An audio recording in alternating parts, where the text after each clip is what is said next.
Our next guest, I met one of the very first people I met here in St. Louis. Oh, yeah. The darkest days of my life. He is the genius behind Super Smokers. Good morning and welcome to the show, Terry Black.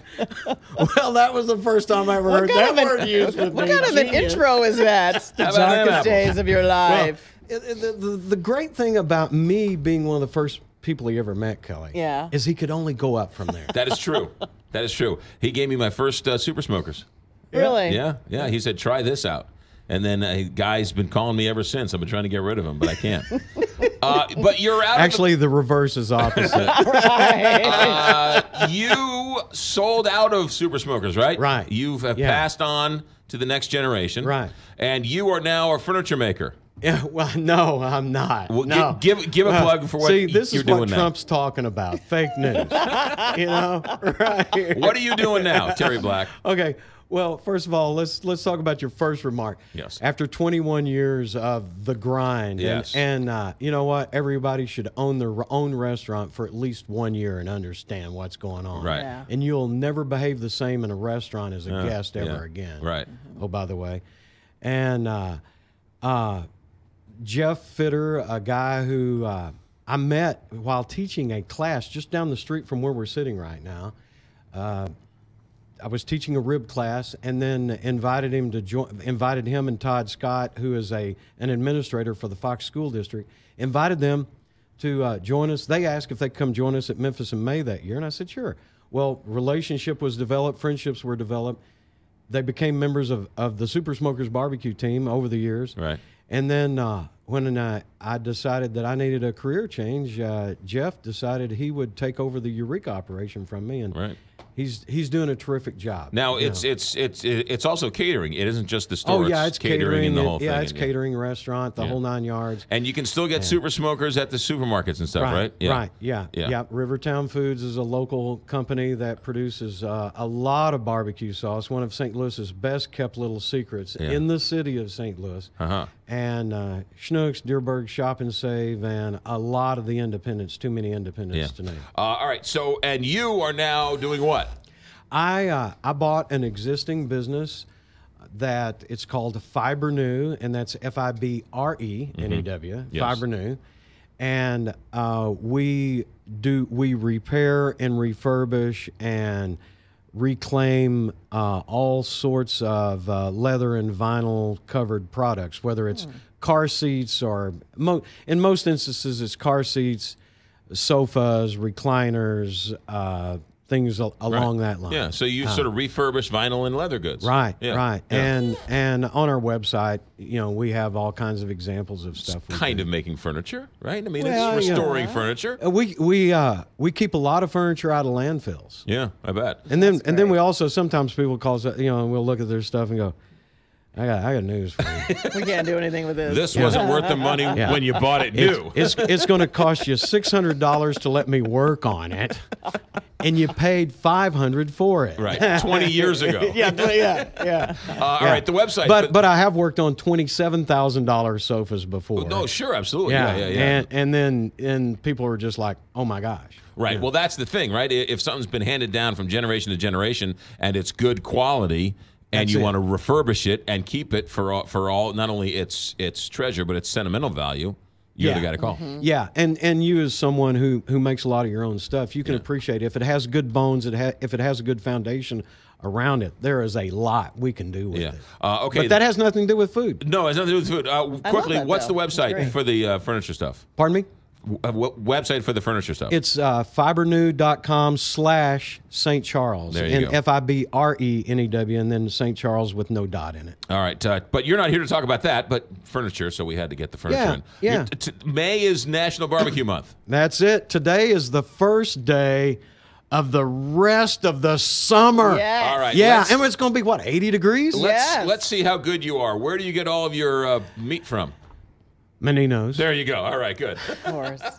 Well, I don't, I will be honest, not all, but I tell you what, I shop there a lot because, I live in the general area. Yeah. And I love buying their fillets and their good stuff. Oh man! All right, good so stuff. You just won what? You were down in Springfield this past weekend. We have so now that I don't have to do it anymore. Now you want to do it. now I can go back to my hobby that turned into a business and treat it like a hobby, barbecue. Yeah. And I have a couple of good friends. One really good friend, Lyndall Scranton, who is a retired sports writer for the paper there in Springfield. He started a barbecue team called Tailgate Guys Barbecue. Okay. And when he first started cooking competitively, I was his first coach. Okay. And then so we'd been talking for about 3 years about I can't just coach you, man. I gotta come down and cook with you. So you're the ringer for this team. And I wasn't really the ringer. What it was, they had a category down there which cooking a whole hog, which was an unusual category for this particular contest. Usually that contest only has ribs, chicken, pulled pork, and brisket. And then they threw in an extra category called whole hog. And I told Lyndall, I said, man, if I can get it to work out on my schedule, I'll come down and cook the whole hog for you. I haven't competitively cooked a whole hog in a competition in 15 years. How long does it take to cook a whole hog? 24 hours. 24 hours. And in prepping it, how long does it take? Ooh, the prep took me, because I had to take the skin off. I take the skin off of it before I cook it. Prepping it took, because I really took my time and babied it and everything like that. Took over 2 hours just prep time. You cook it with the skin off. So do you sleep on a cot next to the smoker, or what do you do? No, I have a guy by the name of Matt Stiffelman who does that for me. The guy's name is Matt Stiffelman? Yeah. All right. Yeah, well, yeah. you go. Hey, we're culturally diverse. Matt Stiffelman. Yes. Stifler's mom was there too, I think. All right. All right. So he's a descendant of Schindler, I'm sure. All right. So give us since this is barbecue month and we're kicking off the barbecue season, and we all go to Menino's for our butcher. Give us one or two helpful hints for the enthusiasts, for the back door or for the backyard enthusiast barbecuer. Well, Kelly brought up the first really good thing is prep is the key. Well, actually, I guess you brought up the first good thing, because buy good product. Yes. And you know where to do that. Okay, good. Right, yeah. All right. Hi, Carmen. I don't want to get yelled at when I go to Menino's later today. I don't really know Carmen that well, but I do know Carmen.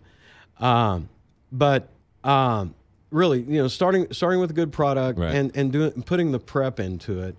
And there's all kinds of stuff out there on what you can do. But one of my little tricks is I'll take a dry rub and add maybe apple cider vinegar or just plain vinegar and water, and I'll turn it into a marinade.